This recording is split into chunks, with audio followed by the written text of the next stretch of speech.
Hello, this is Ghost Rider 615, and I hope you've been keeping up with the current events, especially in Africa, Burkina Faso, Niger, Mali, and now Senegal, and a host of other African countries who've actually been rebelling against oppression. And they've been doing that the whole time, but now they have presidents that are willing to stand up and tell their oppressors that they no longer will be taking advantage of their people, their resources, and they will gain control of their way of life, and the way that they do things will be determined by them. And it reminds me of Malcolm X, in which I want to actually focus on a little bit of this program on him, because Malcolm X was a very charismatic and intellectual human being. His early beginnings did not start as such, but I had to read a book on Malcolm X and give my responses and reactions to this book. And my reactions to his book were varied, and they were as different as there are fish in the sea. I can only hope that I may intellectually and intelligently express myself in a way that is both a credit to the memory of Malcolm X and to our race as a whole. I have come to the conclusion there's only one race. There may be different people, different hues, and you may call yourself different races, but there's just the human race. And moving on, initially my first reaction to Malcolm X's book was anger, resentment, and hate. Next was a feeling of understanding and the ability to empathize with most of the struggles of Malcolm X. Lastly, there is a feeling of pride in his accomplishments, his leadership, and most importantly, his ability to change. It has been my experience that change is a necessary ingredient in growth and success. What has impressed me the most was his dedication to the Nation of Islam and Elijah Muhammad. But unfortunately, in the end, they would be his downfall. This seems like a reoccurring event in Black history. The things that we believe in and we give our blood and our time to seem to turn on us in the end. So therefore, we have to be self-reliant and be careful of those that we think are our allies. Anger, resentments, and hate can fuel a person to live a very unproductive life. The reason being is because you have very little room for anything else. So when Malcolm X exhibits the same type of hate and attitude toward those who have for years exhibited to him, I understand. There is a tendency to become what you are exposed to. Most Black men in America are aware of the struggles for equality and human dignity. My awareness and understanding of his plight is born out of experiencing the same type of treatment. But Malcolm did not allow that to define him. He overcame adversity to become one of the most recognized speakers and leaders in America. But nobody talks about how he fought for his people and community. And he did it unapologetically. And he did it in such a manner where he had pride. And he did not speak of nonviolence. He spoke of protecting yourself. If someone exhibited violence to you, then you had the right, and this is a constitutional right, to defend yourself. So this is one of the things that I love about him. And we all have to look at that. How do you actually make peace when somebody's making war on you?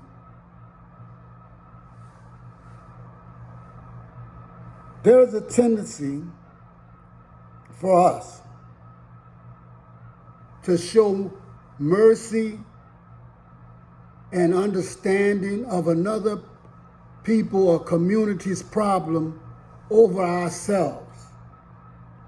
And that is due to our spiritual nature. And that has been a problem. But we are working on that. Getting back to Malcolm, he has overcame adversity to become one of our leaders. And as such, he was targeted and killed. So one of the things that I noticed when I read his book was you have to improve your spiritual condition. A belief in something is certainly better than a belief in nothing.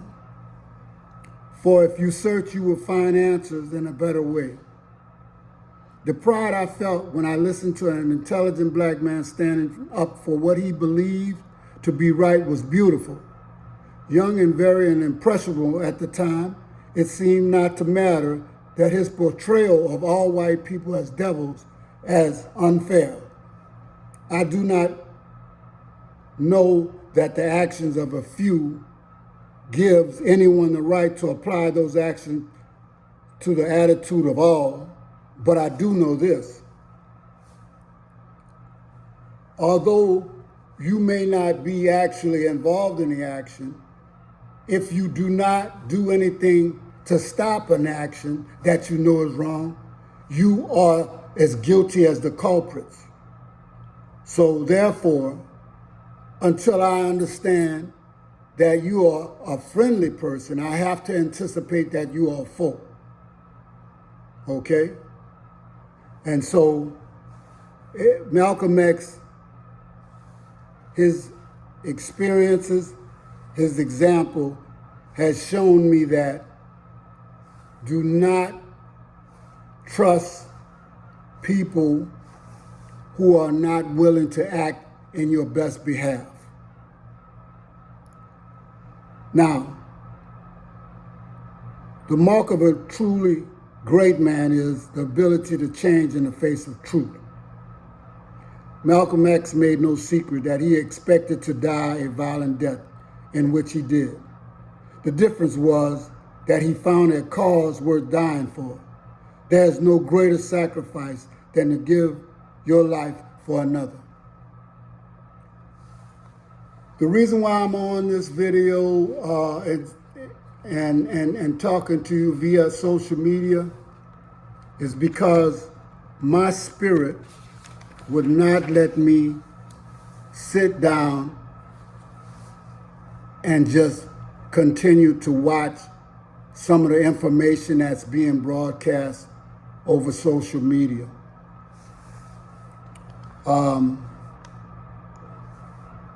I did not want to participate in social media initially, but now I see the power of it.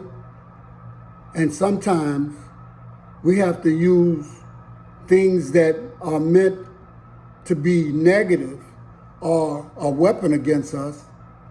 We have to take that weapon and use it for our good.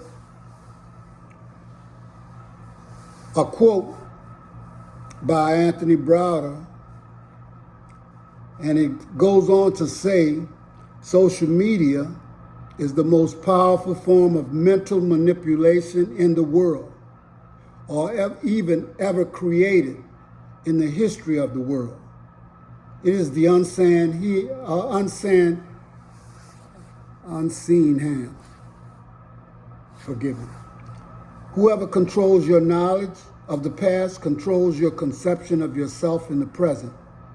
What Browder is doing is trying to introduce people to historical information that they may have not been a part of or have not been trained or educated in their formal education process. But it is critical for our ability to determine who we are and how we move into the world and through the world and better interact with others to understand our history. He goes on to say, along with Michael Imhotep, that the making and unmaking of ignorance, which is a parallel to the miseducation of the Negro by Carter G. Woodson, that the marketing of ignorance is in order to move people in a specific direction. History has been fragmented and has been erroneously presented as the truth. I want to tell you 3 statements. Hard to win an argument with a fool. My mind is already made up, so don't confuse me with the truth. And the last thing is, the first battle in any war takes place in the mind, and the first casualty of any war is always the truth. Now, I wanted to bring these things out because I said I was going to also try to keep up with Dr. Claud Anderson in his book.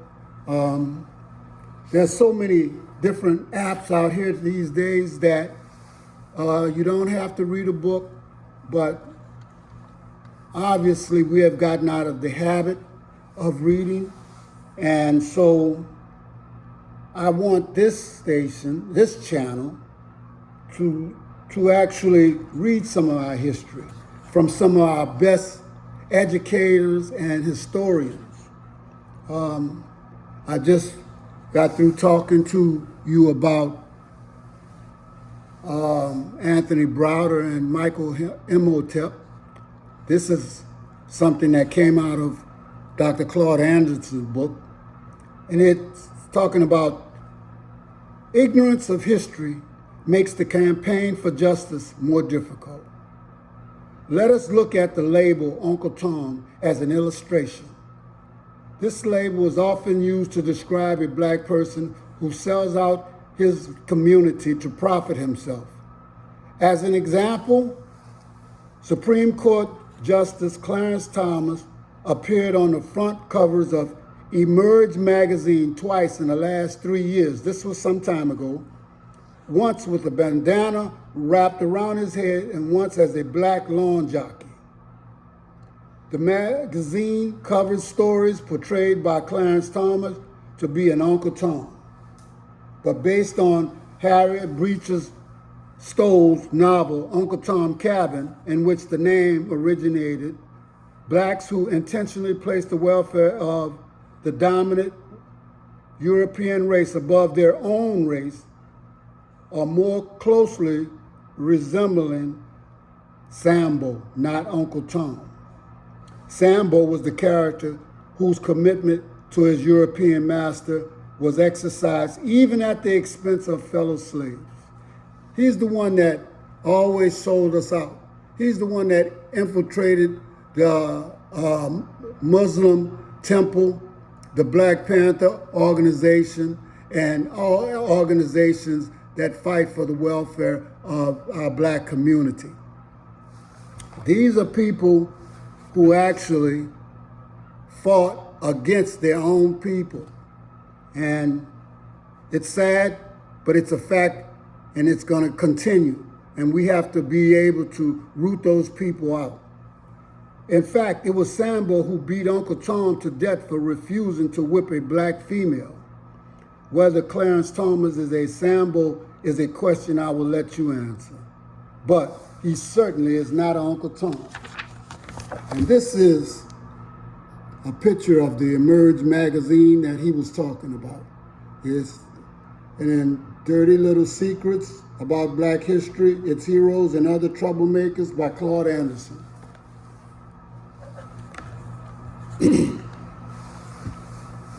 Despite improvements in recent years, black people are virtually non-existent in textbooks except for picking cotton, demonstrating, or rioting during the civil rights movement of the 1960s.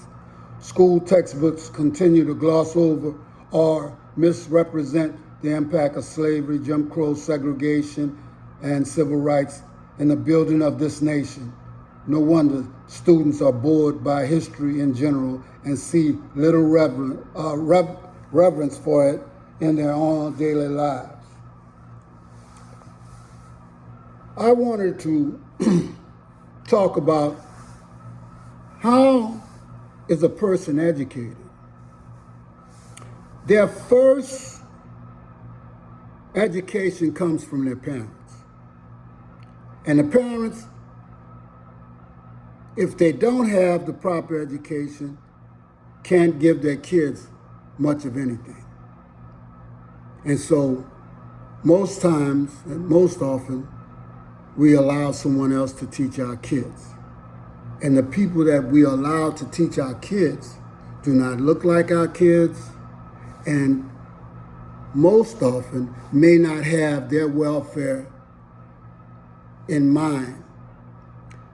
Of course, I'm of the mind that you probably will take care of someone that looks like you better and more often than you would someone that does not look like you. The second way we get taught is through the school system, which is the biggest teachers of racism. Next, it comes religious institutions.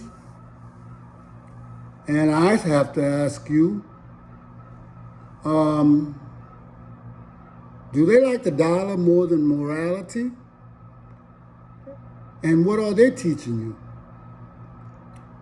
And do they have the power to teach you what you need to be taught, or are they being orchestrated by somebody to teach you the same thing that was taught to you on the plantation? Slaves obey your masters, and in all you do. I wonder where that comes from. The last way that people get their education is through the streets, friends, family. One of the things I found out is that a lot of kids, and I was one of them, will take a friend or someone other than their parents' information and think that's the truth more than they would someone who's changed their diaper, feed them every day, and take care of them. And that's crazy. But we develop sometimes such a relationship with friends, or who we think are our friends, that we tend to believe them over the people that love us. And that just doesn't make any sense at all.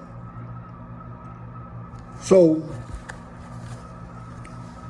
in closing, I'd like to talk about the current events in Africa, Burkina Faso, Mali, Niger, and now Senegal have had presidents that are standing up and taking over their countries again, and it appears they have their people's best interests at heart. They're taking back their resources, and they're actually putting their colonizers out of the country.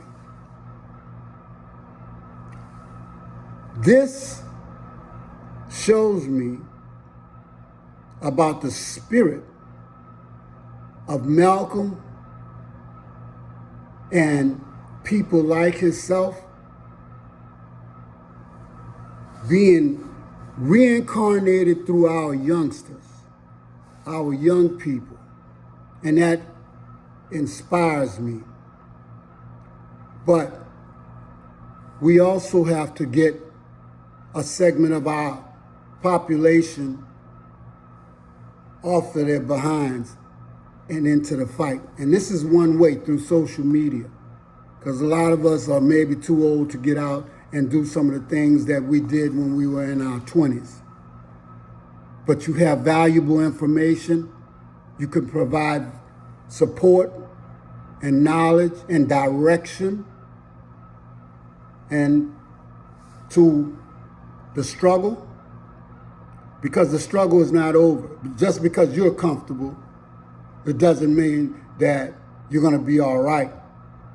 There are things that's going on that makes our struggle just as important as Africa's struggle. We're still being oppressed. We're still not being treated as the Constitution says we're supposed to be treated, or maybe we are, because I never saw an amendment to the 3/5 Amendment. I mean, they said that it was taken care of, or they actually alluded to it in the 13th, 14th, and 15th Amendment, but I don't understand how you can emancipate a slave when you didn't even consider him a slave. You considered him 3/5 of a person. I don't care if it was for voting purposes or whatever. You should have amended that when you did the 13th, 14th, and 15th Amendments.